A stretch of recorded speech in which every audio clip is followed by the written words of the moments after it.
Bonsoir et bienvenue dans ce nouveau numéro de Pulsation qui vous emmène ce soir au Cameroun.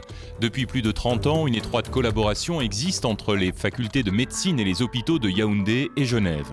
Les stages d'étudiants en médecine genevois de 6e année dans la région de Yaoundé en constituent l'un des points phares. Partir dans le cadre de cet échange, à ces conditions, il faut avoir suivi le cours de médecine et santé tropicale et réussi l'examen. Très enrichissant, ce stage permet aux étudiants de se confronter à une réalité très différente pour apprendre et pratiquer la médecine, l'occasion parfois de véritables chocs. Il n'y a pas d'assurance maladie ici. Ça, c'est la chose la plus frappante. Donc tout est à la charge des patients ou de leur famille. Ça va des gants aux compresses jusqu'aux médicaments. On ne leur paye rien. Ces stages se déroulent sur 2 mois, une partie en milieu urbain et une partie en zone rurale. Les étudiants partagent leurs stages alternativement, les uns en pédiatrie au centre mère-enfant de la Fondation Chantal Biya, les autres dans un hôpital de district ou dans un dispensaire afin de développer un projet de santé communautaire. C'est dans un des centres de santé proches de Yaoundé que travaillent aujourd'hui Jennifer et Pauline. Le bébé chauffe, il a la diarrhée. Il a fait combien de fois la diarrhée hier ? Même 5 fois. Plus de 5 fois. Ce centre de santé actuellement compte 3 personnels, dont un chef de centre, son adjoint qui est un aide-soignant et un commis de pharmacie. En fait, ils sont là, ils font les activités en stratégie fixe, comme on appelle, c'est-à-dire au centre de santé. Là, il y a les consultations de la femme enceinte aussi, il y a les vaccinations, il y a l'éducation pour la santé et il y a tout ce qui est soins comme les pansements, les injections et autres.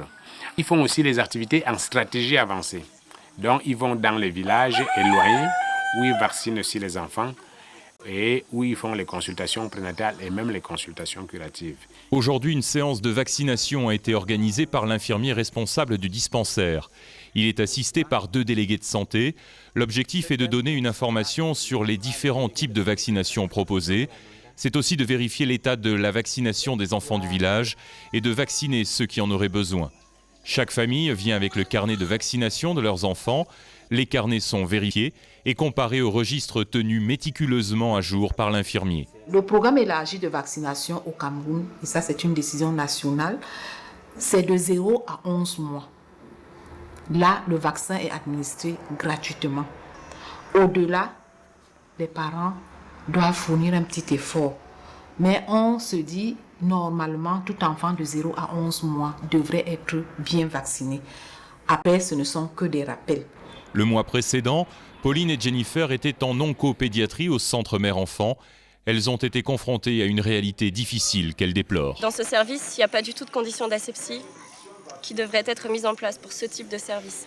Donc dans la même chambre, les enfants mangent, ils font leurs besoins, le nettoyage n'est pas correctement fait. Ils sont à côté d'autres enfants qui ont la diarrhée, qui ont des tuberculoses, parce que dans ce service, il y a aussi les tuberculoses qui arrivent. Amélie et Mélanie prennent en charge de jeunes enfants. Les étudiantes ont l'occasion de pratiquer des gestes médicaux peu fréquents à Genève, car pour des raisons financières, les parents viennent souvent tard à l'hôpital. Le soir, les étudiants se retrouvent dans un appartement de la faculté de médecine, l'occasion de partager les émotions de la journée. L'hôpital central est l'un des hôpitaux de référence de Yaoundé. C'est au bloc opératoire de cet hôpital que nous rencontrons le professeur Vincent Djentche. Ce neurochirurgien qui a effectué sa formation post-graduée au ZUG est en train d'opérer une fracture de la 2e vertèbre de la colonne cervicale. Ce qu'on faisait en 2000, quand je quittais la Suisse, on faisait des opérations, on était assisté par ordinateur, on avait la neuronavigation, alors qu'ici, nous devons faire nos repérages encore avec l'échographie, faire nos repérages avec des radios. Ça demande un peu plus d'exercice mental, mais je pense qu'on s'habitue. Mais il faut toujours garder en l'esprit qu'il faut faire avancer les choses. À côté de ses activités de chirurgien, le professeur Djentche enseigne à la faculté de médecine de Yaoundé. Dans le cadre du RAFT, il donne également régulièrement des cours par télémédecine qui sont retransmis dans une trentaine de pays africains. Ces cours sont ensuite archivés et disponibles à la demande sur Internet. Comme le professeur Djenche, une centaine de médecins camerounais ont suivi leur formation post-graduée au ZUG. C'est le cas du professeur Jean Baebek. Malgré des conditions techniques et financières difficiles, il n'a pas hésité à rentrer au Cameroun une fois sa formation terminée. En vérité, j'étais hésitant. Il faut dire que le plateau technique de l'orthopédie à Genève, parce que l'histoire de l'orthopédie montre bien que, au moins pour la traumatologie qui représente 70% de l'activité en orthopédie, est une invention suisse. Il faut savoir que c'est Maurice Müller et le groupe AO qui, vers les années 50, ont pratiquement tout inventé. Et donc, le plateau technique est l'un des plus élevés du monde, sinon le plus élevé du monde. Et la question fondamentale qui hante un chirurgien orthopédiste qui est en formation dans ce pays, c'est comment je ferai pour trouver autant de matériel. Et où est-ce que je trouverai même du matériel? Qu'est-ce qui a changé? Eh bien, toutes les inventions de Lao et de Maurice Müller ont dépassé l'âge des brevets. Les brevets sont périmés 15 ans. Et les Indiens et les Chinois ont copié. Donc maintenant, pour une qualité équivalente, on a un prix 10 fois moins cher. Donc moi, en ostéosynthèse aujourd'hui, ça je sais déjà que je peux acquérir des équipements dans les industries indiennes et travailler dans des conditions assez proches de celles de Genève. C'est aussi le cas du professeur Alfred Djamchi, qui a réussi à organiser un service de neurologie performant à l'hôpital central de Yaoundé. Beaucoup des équipements comme le Doppler transcrânien, l'appareil EEG, le labo de neuropsychologie que vous avez déjà visité dans mon service a été acquis grâce à la coopération avec les UK et l'Université de Genève. Il y a aussi, je pense que l'Université de Genève a aussi gagné parce qu'ils envoient les étudiants dans notre faculté pour les cours de médecine tropicale. Et il y a les échanges des enseignants de deux côtés. Et donc je pense que c'est, comme on dit en anglais, un partenariat win-win pour les deux institutions. Ce type d'échange entre Genève et Yaoundé se poursuit avec succès. Actuellement, 4 médecins camerounais sont en formation post-graduée au ZUG, un informaticien médical, 2 psychiatres et un néphrologue. Autant de disciplines en train de se développer au Cameroun. Ainsi, plusieurs centres de dialyse ont ouvert récemment dans ce pays. D'autres devraient prochainement être construits afin de couvrir l'ensemble des régions. Reste toutefois le manque cruel de médecins spécialistes du rein. Il y a d'abord un objectif. Pourquoi nous sommes ici? C'est pour faire grandir la néphrologie au Cameroun. Et je ne pense pas que ce sera une bonne idée que je vienne ici et que je reste parce qu'on m'a proposé une poste ayant l'objectif de grandir la néphrologie au Cameroun. Je pense qu'on a beaucoup plus besoin de moi au Cameroun qu'à Genève. Parce que nous comptons 5 néphrologues au Cameroun pour 22 millions de population.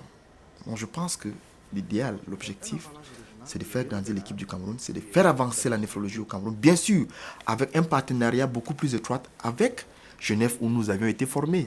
Je reconnais d'ailleurs qu'il y a 2 de mes prédécesseurs qui ont été formés ici à Genève. Je suis le 3e, le docteur Rachou Tantan et le docteur François Kazé, qui sont rentrés au Cameroun. Et c'est grâce à eux que la néphrologie au Cameroun est en train de s'avancer, quoi. Le retour au pays du docteur Tato est très attendu, nous explique la doctoresse Gloria Chuntantang, responsable du centre de dialyse de l'hôpital général de Yaoundé. Il faut dire que si on est rentré et les autres sont rentrés, comme le docteur Kazé, ce n'est pas la conviction. Surtout, pourquoi on fait cette spécialité? Parce que je pense qu'on est tous conscients qu'il y a un besoin. Parce qu'il faut dire, en dehors des soins des malades à l'hôpital, on fait beaucoup de campagnes de dépistage, d'éducation, on fait beaucoup d'interviews pour expliquer à la population les moyens de prévenir la maladie rénale chronique. Et je pense que le docteur Tato ne va pas faire exception, il va rentrer. Ce qui nous fait problème, c'est les moyens pour pratiquer ce qu'on a appris. Un 4e axe de la collaboration Yaoundé-Genève consiste en l'intervention ponctuelle d'experts genevois sur place. L'un d'eux est le professeur Patrick Pétignat, gynécologue. Il mène un projet de recherche clinique sur le dépistage du virus HPV à l'origine du cancer du col de l'utérus. Chez nous, le cancer du col, c'est une maladie qui a quasiment disparu. On a très peu de cas grâce au dépistage. Et ici, c'est une maladie qui est telle qu'elle était chez nous il y a 50 ans ou il y a 60 ans en arrière. Alors ça permet aussi de travailler avec ces médecins camerounais qui sont venus chez nous faire une partie de leur formation et maintenant qu'ils sont retournés chez eux. Et c'est en fait un échange qu'on arrive à conserver comme ça, et une collaboration entre les hôpitaux de Genève et puis les hôpitaux de Cameroun. Le directeur du CHU nous a dit clairement lors des différentes réunions, on a eu 3 réunions au cours de la semaine, que pour lui ça allait devenir une des priorités du CHU de développer un programme de dépistage du cancer du col.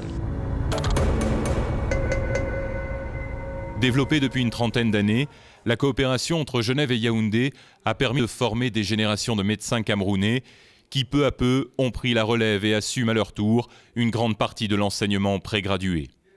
La coopération entre Genève et Yaoundé a aussi permis à près de 150 étudiants suisses de se familiariser avec la médecine du Cameroun et à une centaine de médecins camerounais de venir compléter leur formation aux UG. Le Cameroun, c'est une très belle coopération, un très beau partenariat, je dirais, parce que les deux en retirent quelque chose, parce qu'il s'inscrit dans la durée, il est interinstitutionnel, il y a un engagement de l'université de l'hôpital des Hugues ici, avec des hôpitaux à l'université à Yaoundé, avec des échanges et dans les secteurs de formation et de recherche.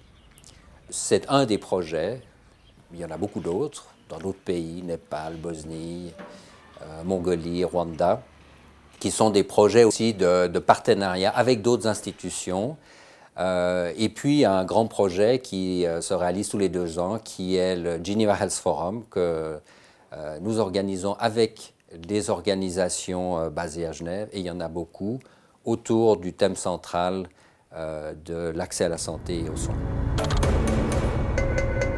Le mois prochain, on change de registre avec un magazine consacré au rhumatisme chez les enfants.